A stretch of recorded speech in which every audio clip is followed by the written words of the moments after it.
Sudah hampir 10 bulan saya menggunakan Poco X7 Pro ini sebagai daily driver saya. Nah, di sini saya mau nge-share aja kelebihan dan kekurangan Poco X7 Pro selama saya menggunakan 10 bulan dan kira-kira ini masih layak untuk dipertimbangkan mengingat bentar lagi itu Poco X8 Pro akan dirilis. Yang pertama saya akan ngomongin mengenai kelebihan dari ponsel ini. Sebagaimana kita tahu bahwa ponsel ini sendiri dibekali dengan MediaTek Dimensity 8400 Ultra dan untuk Poco X7 Pro ini cuma ada satu varian ber-RAM 12 GB dan internal itu sampai 512 GB.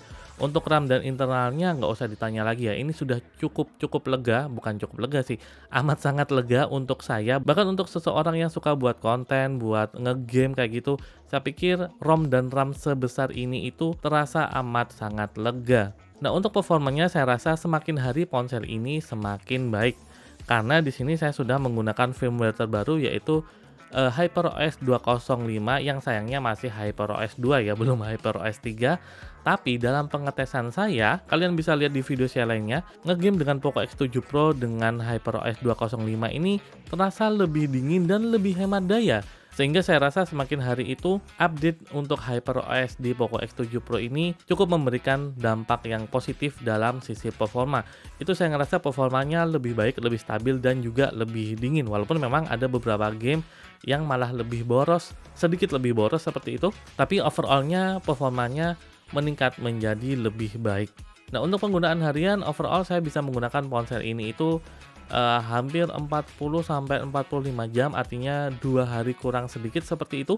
Nah, dulu ketika saya menggunakan ponsel ini, saya install di sosial media, TikTok, Instagram seperti itu, saya ngerasa baterai di ponsel ini tuh cepet habis ya, kira-kira satu hari lebih sedikit lah kayak gitu. Walaupun memang nggak masalah juga, itu masih nyaman juga dipakai untuk harian. Tapi ketika saya menguninstall sosial media, entah kenapa saya bisa menggunakan ponsel ini itu di atas 40 jam.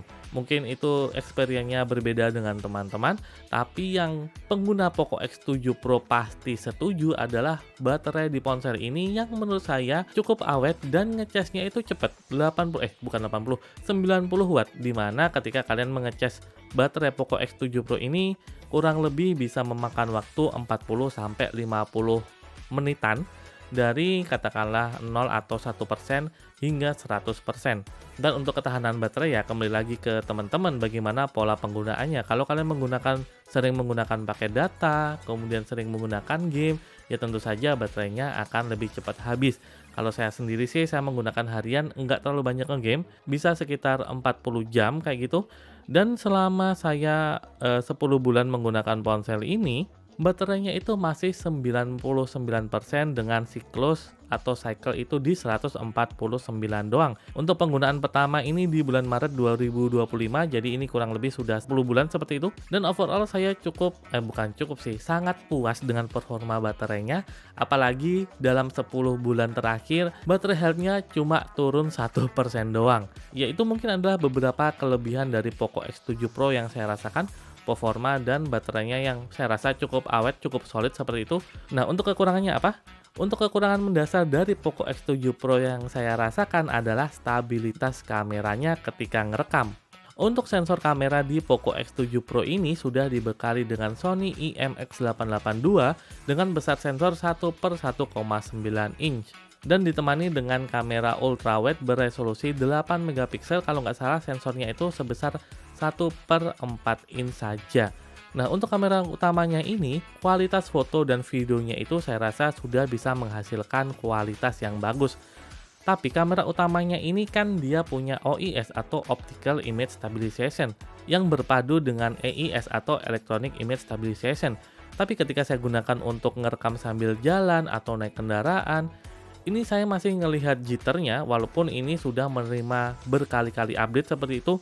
Tapi memang saya rasa untuk jitternya ini memang nggak akan bisa dihilangkan. Jadi sayang banget ya, untuk hasil videonya itu sebenarnya sudah cukup oke, tapi sayang banget untuk stabilisasinya itu kurang oke. Nah, untuk kamera ultrawide-nya memang kualitasnya itu di bawah dari kamera wide-nya, tapi untuk stabilisasinya ini sudah cukup oke. Walaupun memang resolusi maksimalnya itu cuma 1080p 30 fps, sedangkan untuk kamera utamanya ini resolusi maksimalnya itu bisa mencapai 4K 60 fps dan juga bisa merekam dengan mode lock seperti itu. Sehingga kalian lebih mudah untuk mengcolor grading hasil dari kamera di Poco X7 Pro ini nantinya. Ya, saya rasa untuk kekurangan mendasar dari Poco X7 Pro itu ya tentang OIS-nya aja. Overall untuk hasil kameranya saya sudah cukup oke lah, tidak ada komplain berarti. Karena memang Poco X7 Pro ini brandingnya bukan di kameranya, tapi lebih ke performanya seperti itu. Jadi untuk hasil kameranya sudah cukup oke, kecuali OIS-nya aja.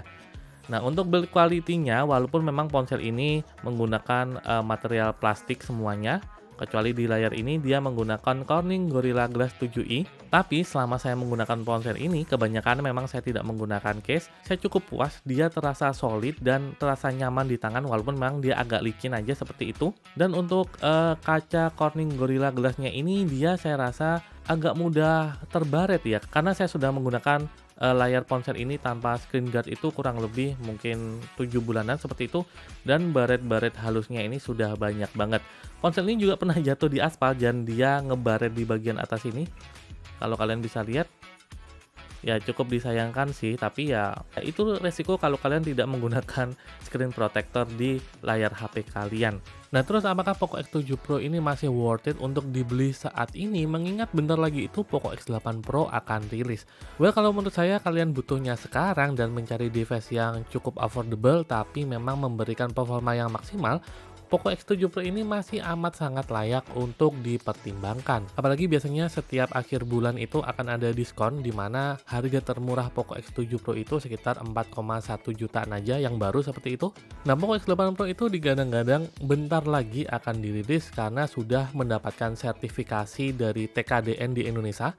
Jadi artinya sebentar lagi sudah akan dirilis. Kalau kita melihat perilisan Poco X series itu biasanya terjadi di bulan Februari hingga Maret seperti itu. Kalau Poco X7 Pro ini di akhir Februari, berarti ini kurang lebih ya 2,5 bulan lagi lah. Apalagi pas perilisan Poco X8 Pro itu, kalau nggak salah sudah Ramadan, jadi kemungkinan juga akan ada diskon-diskon gede selama Ramadan. Tapi perlu diingat adalah isu mengenai kenaikan harga DRAM atau RAM yang akan berpengaruh kepada naiknya harga device tersebut. Nah, kenaikan harga RAM itu kalau nggak salah sudah akan terjadi mulai awal tahun depan, dan kemungkinan untuk RAM 12 GB seperti di Poco X7 Pro dan yang lainnya seperti itu mungkin saja akan sedikit lebih mahal. Tapi Poco X8 Pro itu menggunakan MediaTek Dimensity 8500 Ultra, yang mana skor Antutu 10-nya itu kalau nggak salah bisa di kisaran 2 jutaan, sedangkan MediaTek Dimensity 8400 Ultra ini kalau skor Antutu 10-nya itu di kisaran 1.500.000 sampai 1.700.000.